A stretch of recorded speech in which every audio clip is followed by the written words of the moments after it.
The numbers are in. We're taking a look at which of the 2020 candidates came out on top in the third fundraising quarter. Team Rising is going to weigh in now. We're back with Kenesha Grant, Assistant Professor of Political Science at Howard University and author of The Great Migration and the Democratic Party. And we are also joined by Chrissy Clark, staff writer at The Federalist.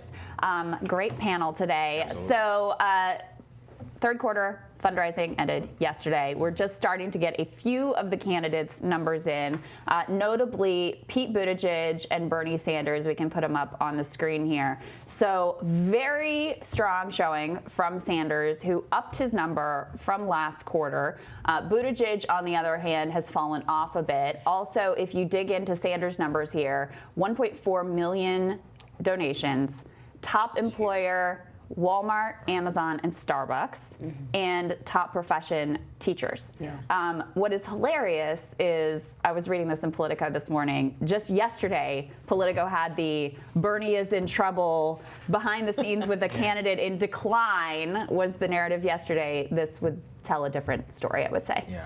Yeah, I think it'd tell a different story, and I think it'd be in line with some of the stuff you've been saying about like what Democrats should be thinking about, which is that there are Americans across the country who are not super educated, who are not inside the Beltway, who have strong feelings about Bernie Sanders as a candidate. And to spend money on a political campaign, which you might not see the benefits of immediately, instead of buying a thing that you need for your house, I think demonstrates this point. That means a lot. I mean, what it really means is it's like a vote against the system. That's fundamentally what Trump was. It was like, I am fed up with the economic system, and that's why they're donating to Sanders. I want to throw the second quarter numbers up there, because the contrast really is crazy. I mean, Bernie came in at the bottom, fourth in the pack, 18 million. Raised 25 million around this time. And actually, Chrissy, something I saw which was fascinating is he raised almost exactly the same amount of money to the dollar, 26 million, that he did in 2016 when he was only running against Hillary Clinton. So to raise that same level of money with over a dozen competitors shows just how much he owns his lane, right? Yeah, he definitely owns his lane, but I don't think that this actually tells a story about how much Bernie Sanders is being supported. I think it actually tells more about how the Democratic Party at large, or Democratic voters, especially primary voters, right now are more interested in getting rid of Donald Trump than they are in getting a candidate that actually aligns with their values. What makes you say that? I think that Bernie Sanders is the anti-establishment candidate, as you said, and I just disagree that Elizabeth Warren is a better version of Hillary Clinton. I think people saw what was wrong with the 2016 election and are hoping to right that wrong by giving Bernie the nomination. Yeah, I think that's possible. I mean, the real interesting thing for Pete Buttigieg was that by dropping to from 24.9 million, blew away the whole field. Astonishing. A lot of Vogue covers and all that other stuff will do it for you.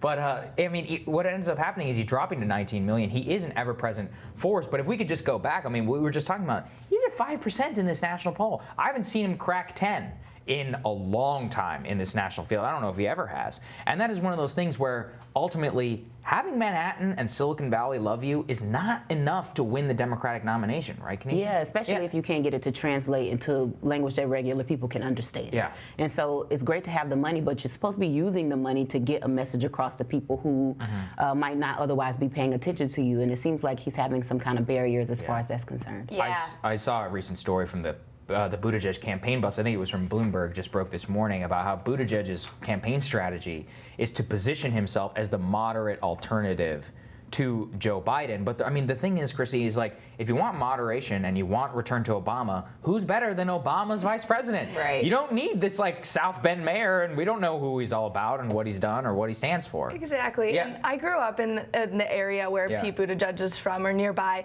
and so I know that he's not connecting with the voters from that area. He's really at a disconnect. And I think with his numbers right now, I think it's pretty safe to say that maybe he might not be running as president anymore, but more so keeping himself in the race for a potential Joe Biden nomination and maybe vice president. Well, because I think the other problem with that strategy is that if Biden falls, it's not Buttigieg who's getting those voters. It's Bernie. It's Bernie and Warren. Right. So, I mean, and that's really the fundamental problem for everyone else in the field, is that number one, the top three contenders are all pretty popular. And number two, the second choice of their voters is all one of the other top three contenders. Right. So I think if we're saying that if Pete Buttigieg is running for vice president and not saying that, and he expects that Joe Biden will fall and he will run with an Elizabeth Warren or Bernie Sanders, then I think this makes sense. But to say that he thinks he's going to be in Joe Biden's space if Joe Biden's fall. I think that doesn't make sense to me. Well, and also, what do you bring to the table? They're not going to win your own home state. That's what he misunderstands the most, which is that this isn't about ideology. It's about a fundamental question. Do you believe that you will actually do what you tell me to do? With Biden, he's got a 40-year record of actually telling us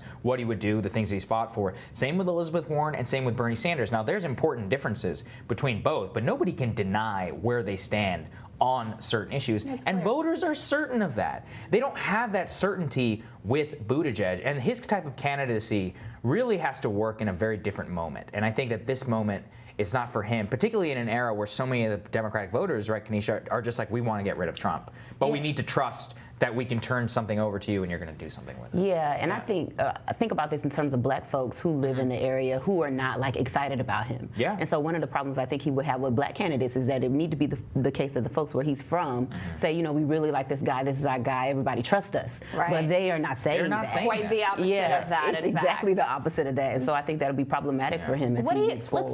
Let's do just a little bit of quick predictions here. Chrissy, who else do you think is going to have a strong quarter, and who else is going to be disappointed? I mean, I would say, how's Kamala Harris going to do this quarter? That's going to be closely watched.